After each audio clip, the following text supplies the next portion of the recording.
이 루이자 메이 올컷의 이 작은 아씨들이라고 하는 제목을 이제 가져오신 거죠. 근데 이 작품을 현대적으로 굉장히 멋지게 이제 이식을 했다라는 생각이 들었는데요.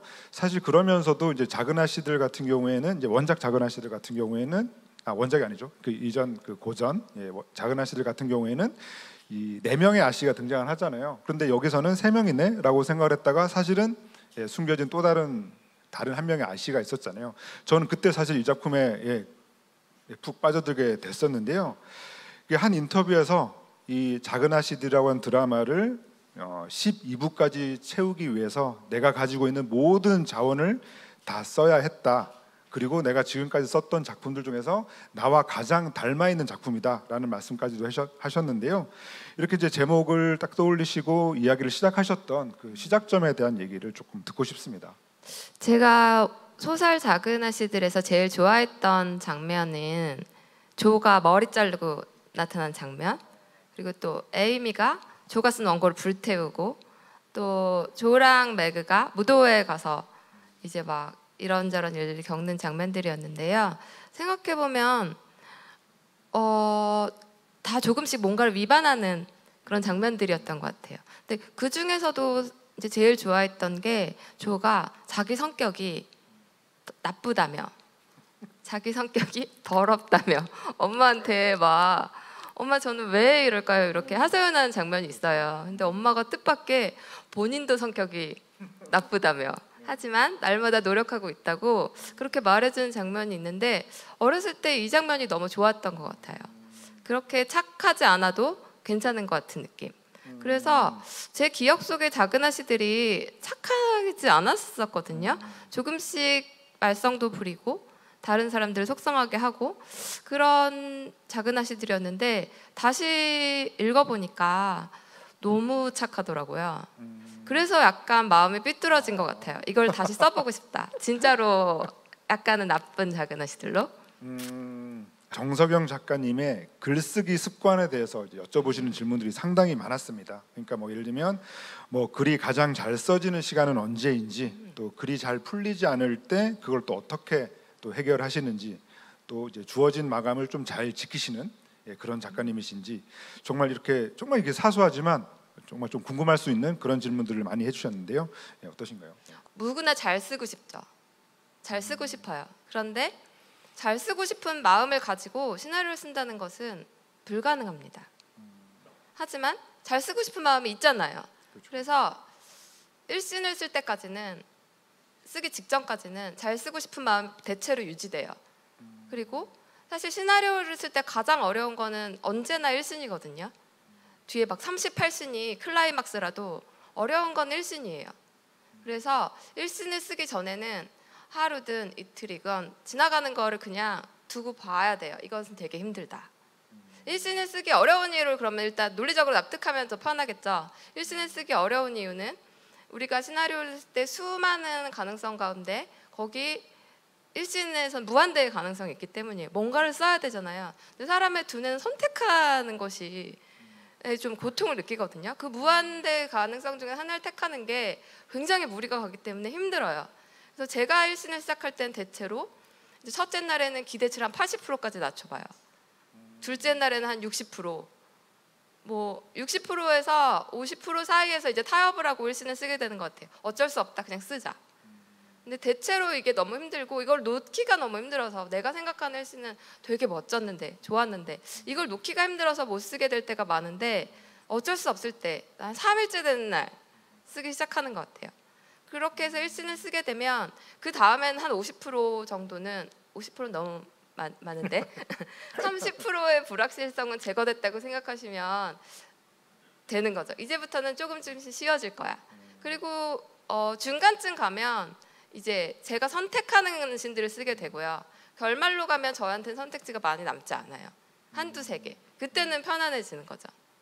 그러니까 1씬은 너무 힘들다. 힘들기 때문에 힘든 게 정상이라고 생각하고, 그리고 내가 생각한 것보다 잘 쓰지 못한다.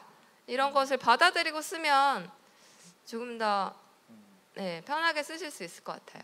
그리고 저는 루틴이랄까 이런 건 없고요. 그냥 멀리서 바라보면 저의 하루는 별일 없는 사람의 하루. 그래서 아침에 일어나면 1시간 정도 그냥 누워 있어요. 그러면 이제 머릿속에서 생각이 왔다 갔다 하잖아요. 오늘 뭘 쓸까? 그리고 점심 먹고 또 1시간 정도 누워 있어요. 오후에 뭐 할 생각이 왔다 갔다 하잖아요. 이런 식으로 그냥 하고요. 그냥 조금씩 써요. 이제 밥 먹기 전에 5줄 쓰자. 뭐 샤워하기 전에 5줄 쓰자. 그런 식으로. 작가님도 이제 필모가 쌓여가다 보니까 그 작가님의 새로운 작품을 보면서 그 작품을 이전 작들과 연결 지으려고 하는 시도가 계속 더 생겨날 것이라는 생각이 들고, 그게 어떻게 보면 이렇게 좀 유명세를 얻고 인지도를 얻어가는 작가님 입장에서는 피할 수 없는 어떤 운명이라는 생각까지도 들게 되는데요. 뭔가 이렇게 계속 새로운 세계를 펼쳐 나가야 되는 이런 작가님 입장에서 그런 점들을 좀 어떻게 받아들이고 계신지도 궁금합니다. 첫째로 그 장면은 아가씨를 떠올리게 하기 위해서 일부러 배를 타게 한 것도 맞죠. 작은 아씨들이 상당히 관람하기에 피로한 작품이에요. 계속 누군가가 쫓아오고 잡힐 것 같고 잃을 것 같고 이런 것들이 이렇게 뭐 전전긍긍 좀 피곤하게 하거든요. 저는 근데 두 아이들이 떠날 때 그런 피로함이 없이 얘네가 진짜 간다고 깔끔하게 누가 쫓아오지 않고, 왜냐하면 아가씨에서 우리가 히데코랑 수키가 탈출하는 장면을 봤기 때문에 그렇게 보여주면 더 잘 받아들일 거라고 봤어요. 그리고 저는 시나리오를 쓸 때 박찬욱 감독님은 모든 장면을 한 번도 안 본 것처럼 새롭게 하고 싶어 하시는데, 저는 그냥 새로운 장면 몇 %, 어디서 본 것 같은 장면 몇 %, 뭐 나한테서 너무 나온 장면 몇 %, 그리고 누군가에게서 온 장면 몇 % 이렇게 섞고 싶어요. 그 클리셰가 없는 장르물은 없다고 생각하는데요. 그것들이 주는 장점이 있어요. 마치 우리가 그냥 하루 생활을 루틴, 밥을 먹고 뭐 샤워를 하고 이런 루틴들이 우리가 생각하지 않고 하루를 그 다음 단계로 넘겨주는 것처럼, 그게 존재하는 그런 클리셰들, 우리가 알고 있는 장면들이 우리가 이 다음 단계를 떠올리게 할 때 좀 뇌의 피로감을 좀 줄여주거든요. 다른 장면에 집중하게 해주니까. 그래서 그 장면을 쓸 때는 그냥 그렇게 안심하게 하고 싶었어요. 히데코 수키가 불러일으켰던 감정을 이 아이들한테도 주고 싶었고, 계속해서 이런 식으로 패턴이 반복될 수도 있겠죠. 근데 저도 그 생각을 하기 때문에 어떤 것은 반복되고 어떤 것은 반복되지 않을 것 같고, 여기서 작은 아씨들에서부터 다음 작품은 달라지는 것과 같은 것이 있을 텐데, 달라지는 것들이 그 다음 작품들의 핵심이 될 것 같아요. 예를 들어 호감 행동으로 시작하는 주인공이 갖는 의미가 또 있겠죠. 그리고 탈출 모티브에 관해서는 저도 얼마 전에 누군가가 이 지적을 해줘서 정말 그렇네 그런 생각했어요. 매번 그런 모티브가 생겨나는 거 들어있는 것 같은데, 제 생각에 박찬욱 감독님과 함께했던 작품들은 대체로 현실적이라기보다는 현실 다시 1 혹은 다시 2 조금 더 나가서 그런 작품들인 것 같아요. 현실에서 어떤 창문을 내고 바라봤을 때 우리 세계랑 비슷한데 되게 좀 다른 세계, 약간 조금 더 환상적인 세계의 느낌.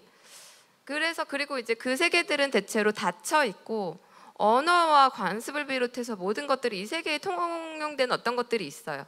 거기서 새로 관객들과 약속 맺은 언어들을 써가면서 이제 그게 진행되거든요. 그 닫힌 세계에서 주인공들이 나가려고 하는 것 같아요.